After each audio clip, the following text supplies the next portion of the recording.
Muy buenas tardes, amigos de 360 grados con Oscar Medina. Estamos hoy de nuevo, como todos los viernes, con nuestra sección de salud. Y queremos comenzar saludando el encuentro, la primera reunión de negociación entre el gobierno dominicano y el Colegio Médico Dominicano para discutir acerca de la problemática del sector salud en la República Dominicana. Todo el mundo salió contento ayer de esta primera reunión que fue muy efusiva, de muy buenas relaciones, y en la cual se plantearon cuatro temas que llevó el Colegio Médico Dominicano y 4 temas que llevó el gobierno dominicano. Con todos estos temas pensamos nosotros que puede llegarse a un gran acuerdo nacional, de un plan nacional de discusión para que ese plan cubra los próximos 5 o 10 años para desarrollar el sistema dominicano de salud en una forma científica, moderna y gerencial de todos los recursos que sean necesarios para mejorar la calidad de la atención que deben recibir nuestros pacientes en términos médico-quirúrgicos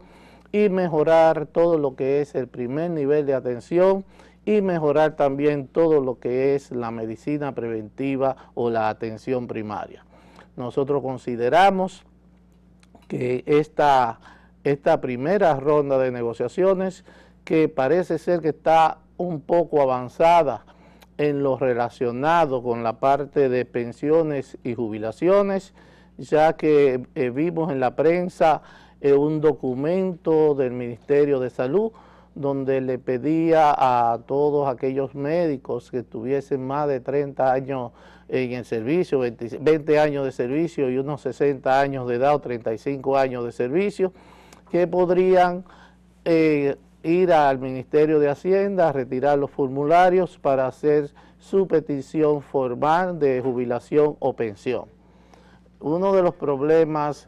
en este punto es la distribución de cómo es el salario neto y los incentivos que reciben los médicos, y también la transitoriedad de algunos cargos, porque a veces un funcionario piensa que tiene un cargo público y que llegó su momento de pensión y que se va a pensionar con ese último sueldo, y en verdad esos son transitorios. Y por el otro lado, los médicos que están en los servicios,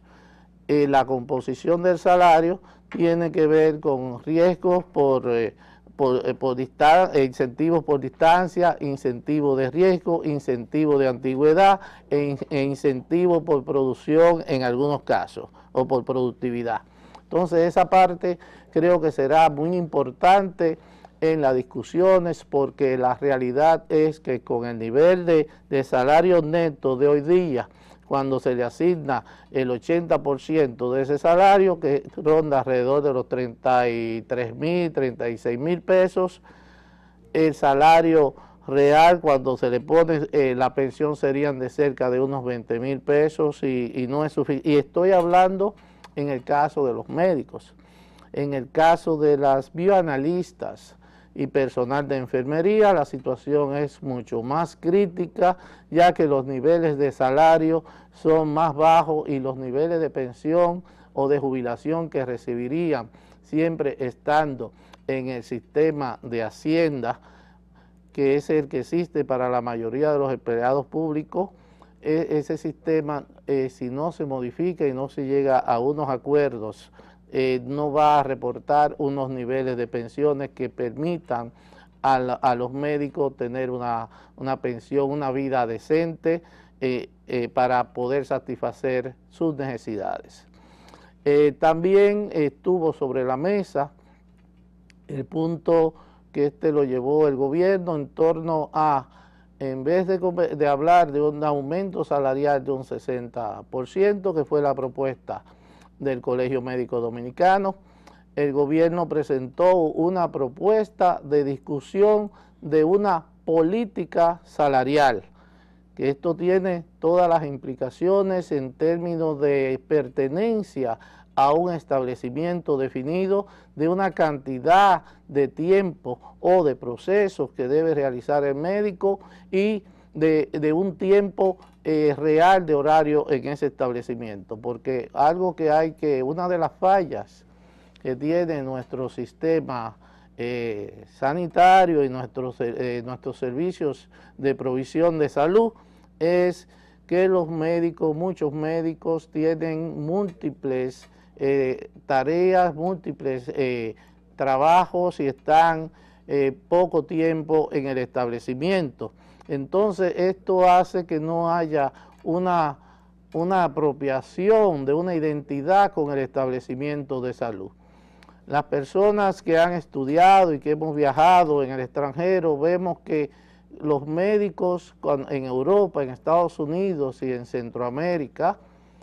vemos que los médicos que están en un establecimiento tienen una identificación con su centro de salud y se preocupan porque los estándares de ese establecimiento sean del más alto nivel y se sienten orgullosos de pertenecer al mismo y logran una línea de trabajo, una filosofía que es lo que le va dando su referencia de calidad y su fama de buen establecimiento de salud. Entonces nosotros en la República Dominicana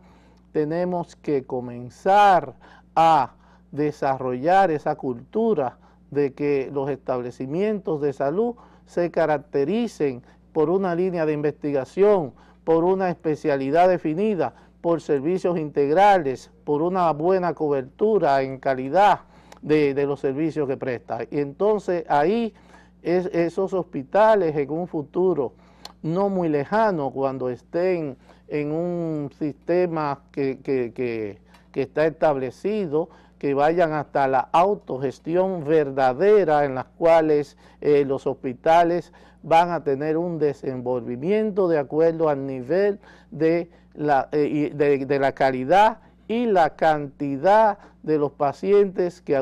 acudan a ese establecimiento. Porque tradicionalmente hemos visto que con la asignación de los hospitales tradicionales hoy día, la asignación de los presupuestos históricos de un monto fijo y de una especie de compromiso obligatorio con los proveedores de medicamentos, los cuales no permite una decisión administrativa interna que le permita a ese establecimiento definir claramente cuál va a ser su inversión en el área de los medicamentos, porque hasta ahora se está manejando con un sistema paternalista de asignaciones específicas, porque los hospitales todavía, la mayoría de los hospitales que están en el plano tradicional de no gestión, funcionan con presupuesto histórico, y cuando el presupuesto histórico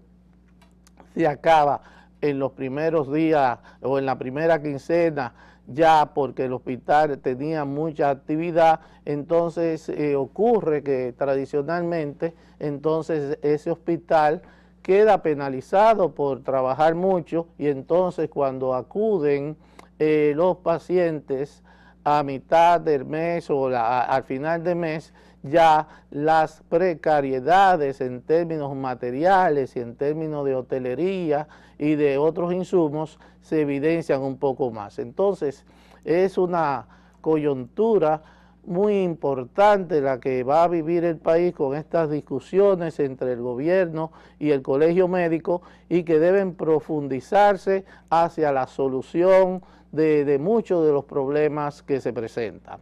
Nosotros cuando recorremos el país y visitamos un hospital, vemos, y me refiero mucho al orgullo y al sentido de pertenencia a un hospital, a un nombre, a una calidad de ese producto que se llama hospital, que vende ese servicio. Nosotros encontramos que muy cerca del hospital,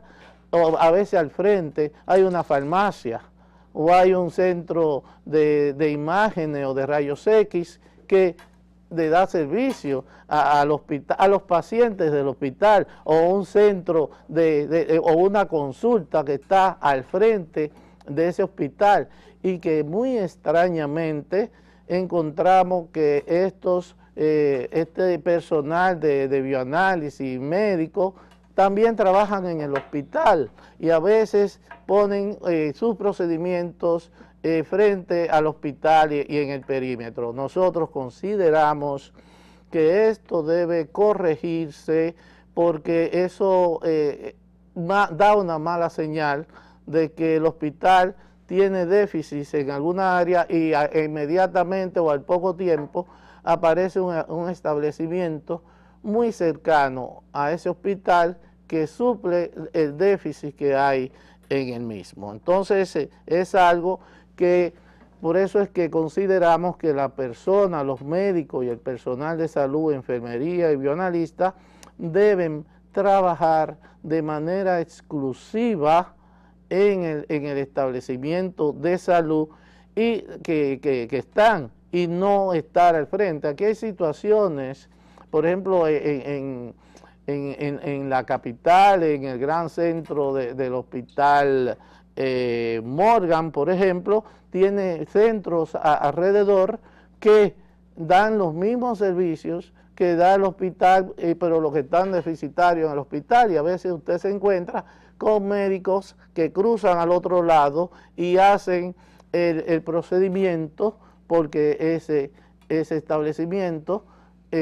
da el servicio. Entonces, esas distorsiones que hay en el sistema, es tiempo de que los médicos y el sector salud en sentido general y la autoridad sanitaria deben enfrentarlo de una manera correcta, y para que una persona tenga sentido de pertenencia a un establecimiento, debe tener un salario que le permita vivir dignamente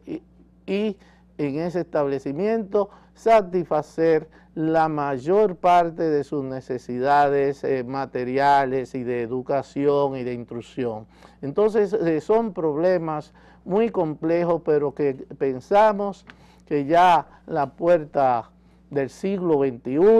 nosotros tenemos que manejarnos de una forma más responsable, con menos clientelismo y atacar los problemas de salud de la población y los problemas que hay en la intermediación de este producto que se llama salud. Entonces eso es un tema muy importante que va a estar en la discusión, lo de una política salarial que ha planteado el gobierno. También se ha planteado el problema del nombramiento de los médicos, de más personal, y entonces eso va a entrar en un proceso de discusión y debe ser escalonado dentro de este plan, y se deben establecer los mecanismos y la viabilidad financiera y la productividad de ese personal que está llamado a trabajar en un establecimiento público de salud. Otro de los puntos planteados es la interrelación, el fortalecimiento de la red pública y privada de salud. Esto es muy importante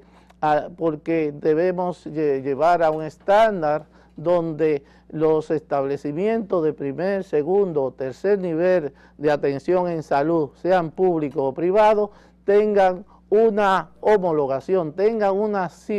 similitud en el perfil del tipo de establecimiento, y que la calidad del servicio que se brinde tanto en uno como en otro sea igual, sea comparable para establecer un estándar. Entonces, esos son elementos que hay que construir, y para ello los hospitales que están en el sistema tradicional deben desarrollar todo el proceso que establece el marco regulatorio de la ley que marca la separación de la función de rectoría y de la función de provisión de servicios que crea el Sistema Nacional de Salud. Entonces, esto es sumamente, o el Servicio Nacional de Salud, esto es una situación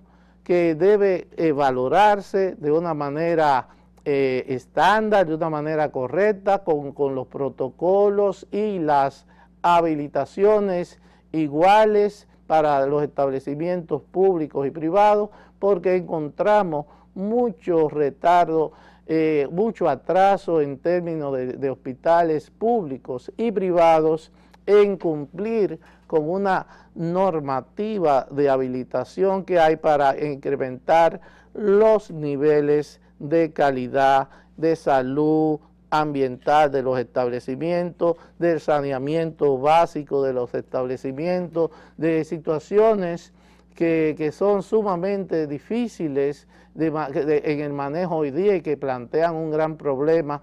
como es el manejo de los desechos infecciosos hospitalarios, en los cuales hay un reglamento vigente desde el año 2006, el reglamento 12609, del año 2009, el cual establece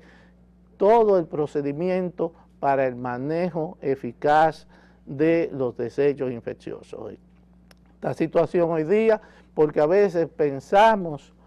que no tenemos las leyes ni los reglamentos, pero lo que hay es un incumplimiento de muchos de los reglamentos, los protocolos de habilitación, de manejo de situaciones de seguridad hospitalaria. El ministerio ha establecido reglamentos de seguridad en el quirófano, para los casos quirúrgicos, hay reglamentos de seguridad del paciente, muchos de ellos son documentos de la Oficina Panamericana de la Salud, que establece todos los criterios que deben utilizarse para la seguridad del paciente. Nosotros consideramos que voy a limitarme a conversar estos puntos porque creo que son los más importantes y que no queremos pasar todo el tiempo hablando del acuerdo, porque hay que simplemente saludarlo, desearle que sigan de una manera armoniosa y que se piense en el futuro del Sistema Nacional de Salud para ofertar a nuestros ciudadanos del sector público, privado, de los ricos y de los pobres, un sistema sanitario, una provisión de servicios hospitalarios que sea de calidad. Porque todos los que andamos en las calles, en las carreteras, estamos sujetos a tener un accidente de tránsito. La posibilidad de tener un accidente de tránsito en nuestro país son sumamente elevadas. Y cuando nos llevan a un establecimiento, nosotros quisiéramos que ese establecimiento tenga capacidad de resolver los problemas, como hablábamos en nuestra intervención la semana pasada. Queremos pasar a otro tema que tiene que ver mucho con la línea que nosotros estamos desarrollando en este programa, en estas sesiones de los viernes, y es el de la prevención de accidentes de tránsito. Vemos que, como decía una persona que tenía un programa radial, que la vida sigue y los accidentes siguen su agitado curso. En nuestro país continúan muriendo decenas de personas semanalmente a causa de los accidentes de tránsito. Y esto es una preocupación que debe ser para todos los ciudadanos que andamos en vehículos públicos y privados. En esta semana vimos cómo el señor embajador de los Estados Unidos rindió una visita a la Autoridad Metropolitana de Transporte, porque es una preocupación generalizada para los países también. Nosotros tenemos en nuestro país miles de ciudadanos norteamericanos que andan circulando en las calles en vehículos y como pasajeros, y que le preocupa a los Estados Unidos la calidad de la atención y la protección que deben tener esos ciudadanos. Y como nos preocupa y nos debe preocupar también a todos nosotros, los dominicanos, en términos de que debemos trabajar más en la educación vial y debemos trabajar más en lo que es el régimen de consecuencia de las personas que violan o que violamos las leyes de tránsito y los principios mínimos y básicos de cortesía que debe tener un conductor hacia un peatón. Y la situación es, a veces pone a uno un poco triste porque uno observa situaciones como la que vimos en esta semana, en un accidente en Santiago de los Caballeros, donde una joven abogada fue aplastada literalmente por un furgón que iba en una patana y que la autoridad llamada a dar atención, en este caso el Cuerpo de Bomberos, la Policía Nacional y la Autoridad de Tránsito, se vieron limitadas, casi impedidas de hacer su trabajo por la gran cantidad de personas que se aglomeró y que opinaba, tiraba fotos y no respeta a la autoridad en términos de que la autoridad debe establecer un perímetro de seguridad para poder trabajar y poder accionar de manera correcta. Las fílmicas que observamos nos mostraron que había una limitación en cuanto a las herramientas que deben utilizarse para este tipo de rescate en automóviles. Se estaba usando una sierra, no habían lo que se llaman los martillos de Dios, que son los cuchillos de Dios, que son unas cuchillas hidráulicas que cortan el acero, y no sé, ese tipo de instrumentos se pasó creo que varias horas, 2 o 3 horas, para poder retirar el cadáver de esa joven abogada. Y luego vimos una foto que fue retirada con la uña de un grader, que fue que se levantó parte de la estructura del vehículo para poder retirar el cuerpo. Entonces, esto es sumamente triste y difícil porque nosotros en nuestro país hemos perdido lo que es el respeto y la dignidad que merece un cadáver de una persona en la vía pública. Hemos perdido ese respeto.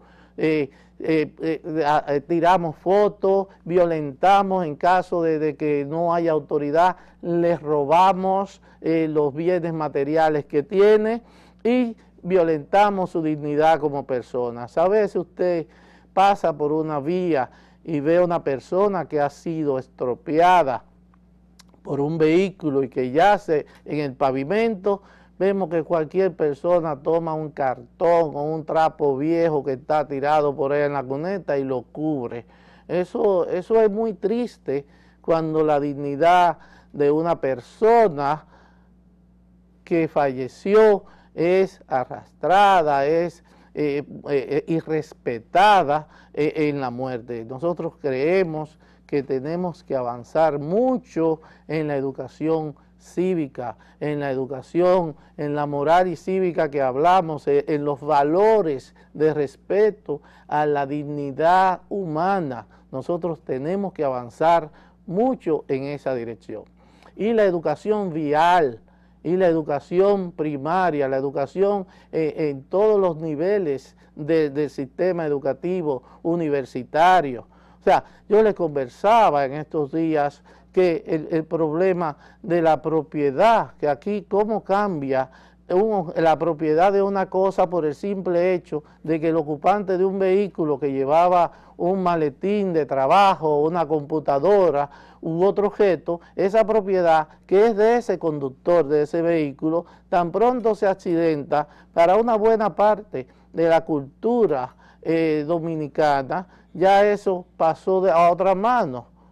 y ese uso público. Entonces, eso no puede seguir siendo porque eso es un robo.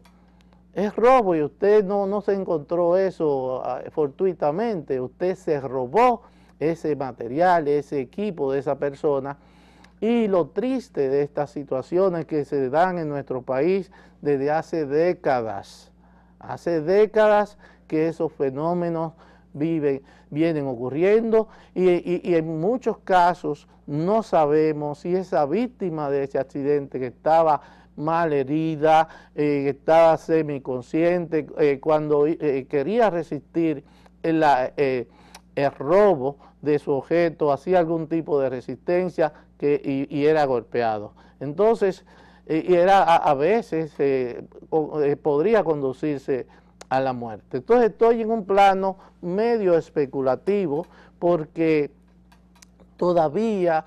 no hemos avanzado en todo lo que son los peritajes en términos de patología forense, de determinar cuál herida fue en el accidente y cuál fue posterior al accidente, y todo eso puede determinarse. Entonces, para que estas situaciones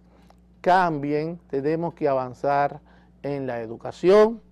educar y educar, y también tenemos que llegar a un régimen de consecuencia de que esas personas que hacen eso cuando ocurre un accidente sean consideradas como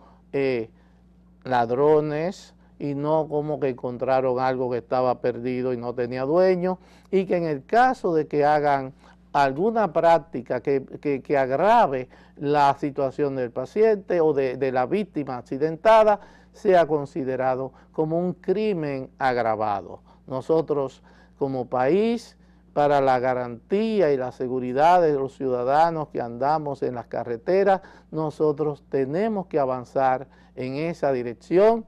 y desafortunadamente,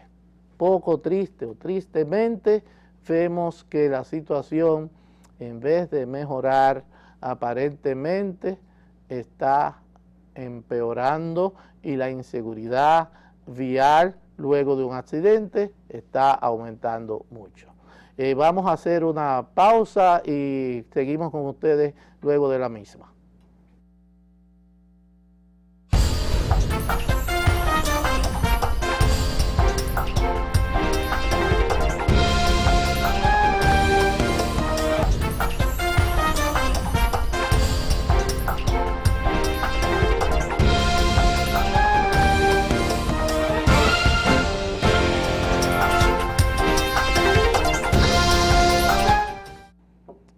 Bueno, estamos de regreso y en este segmento vamos a conversar acerca de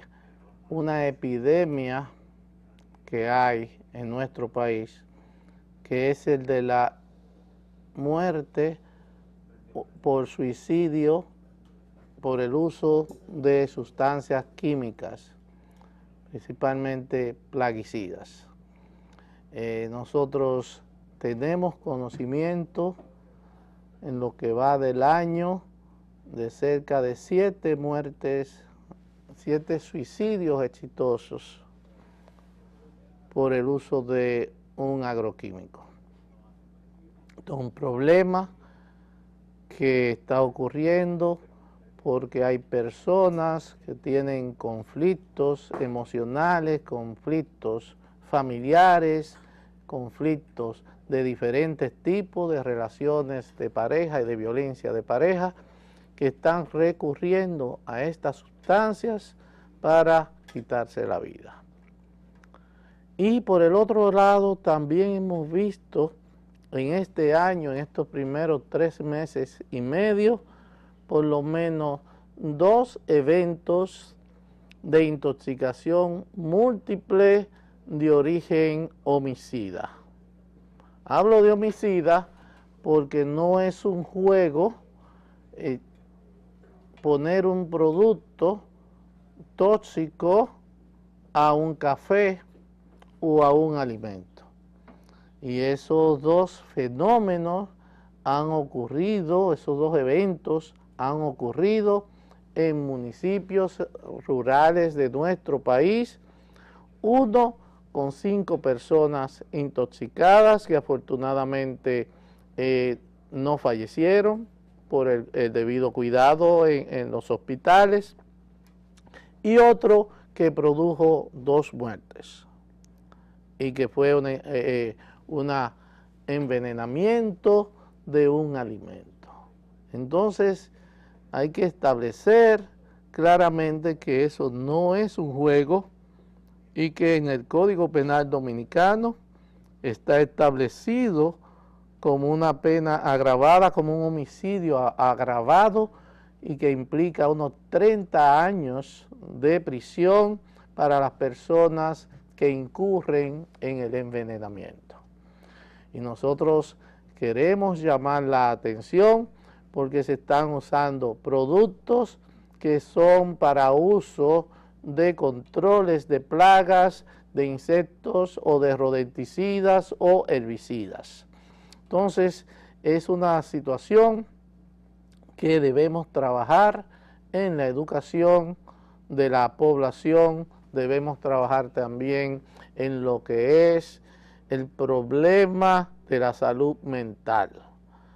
El país tiene que buscarle una solución. El ministerio ha creado algunas unidades de intervención en crisis para las personas que descompensan una bipolaridad o una psicosis,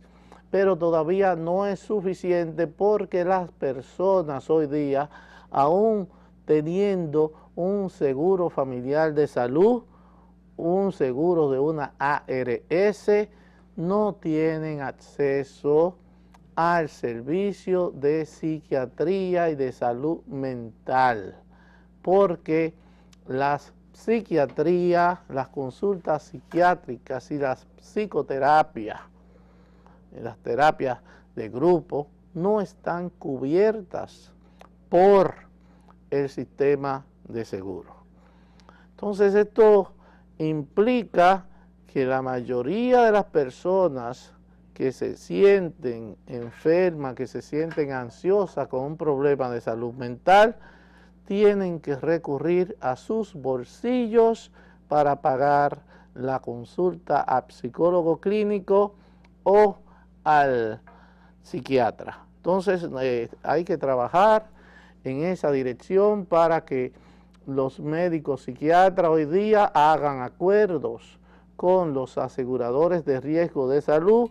y esa especialidad, porque tiene sus características de que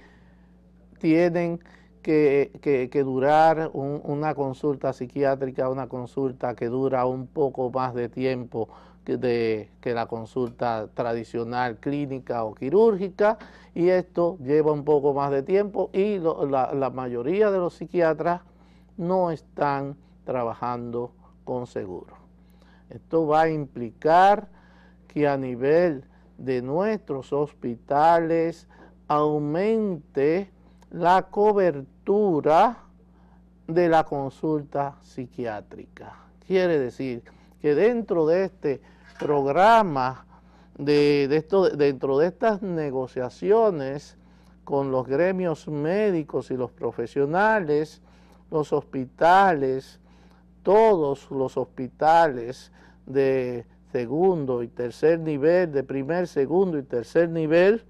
deben mantener una consulta psiquiátrica y de psicología clínica estable, cotidiana, todos los días de 8 de la mañana a 4 de la tarde, para que nuestra población que necesita ayuda e intervenciones en salud mental, no cuando está de amarrar, que está en una crisis, sino cuando tiene el amigo, el vecino o el familiar que identifica los problemas y quiere llevarlo, o esa persona busca ayuda per se.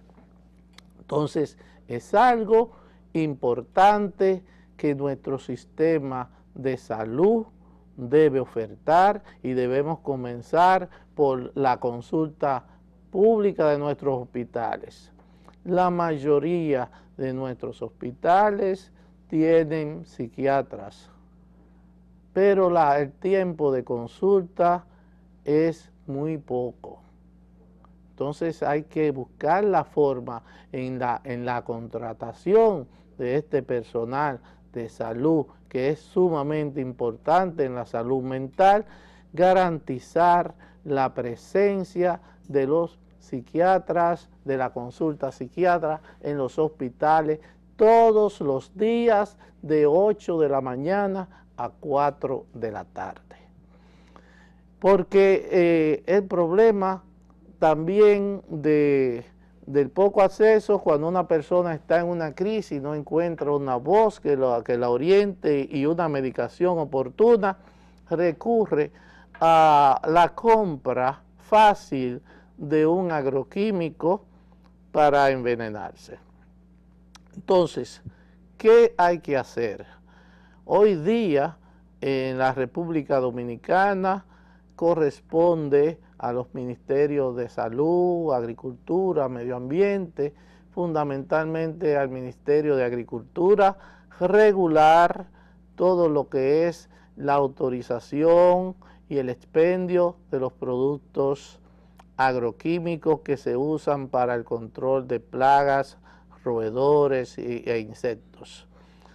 Eso debe controlarse porque en cualquier esquina una persona dice, voy a comprar, me quiero matar, voy a comprar tal cosa, va y se la venden, ¿no? Y hasta se la venden en una botellita plástica de cualquier alimento, cuestión que dificulta parte del tratamiento a ese paciente cuando llega al hospital, cuando es descubierto y la cantidad que toma no es suficiente para terminar con su vida en las primeras 2 horas. Los médicos de ese establecimiento, cuando le llegan a ese paciente, tienen dificultad en la identificación de la sustancia y de emprender un tratamiento oportuno y eficaz. Entonces, nosotros tenemos referencias hasta en establecimientos donde se expenden alimentos, venden productos, venden plaguicidas, muchos de ellos de muy alta peligrosidad, que algunas personas plantean que deben estar prohibidas, pero el problema no es prohibir, es controlar, y que el producto que es bueno para una cosa es malo para otra cuando la persona no hace un uso racional para el cual fue diseñado ese producto. Si ese producto está hecho para matar la hierba mala de rama fina, es excelente para eso, pero no es bueno cuando lo ingiere, ya es un veneno de una alta eficiencia que produce esos herbicidas. No quiero mencionar nombres para que nadie piense que estamos dando ideas, pero son productos que producen una mortalidad con un alto sufrimiento, porque la enfermedad, la evolución de la misma, casi siempre conduce a la muerte luego de 1 o 2 semanas en un hospital, en una unidad de cuidados intensivos, con un alto costo de esas atenciones, y que al final del día la persona muere. Entonces nosotros vamos a dejar el tema aquí por el día de hoy, pero este tema de la facilidad de acceso que tienen las personas que están en conflictos emocionales y en crisis existenciales, tienen un acceso demasiado fácil a productos que pueden conducir a la muerte. Muchas gracias y será hasta el próximo viernes.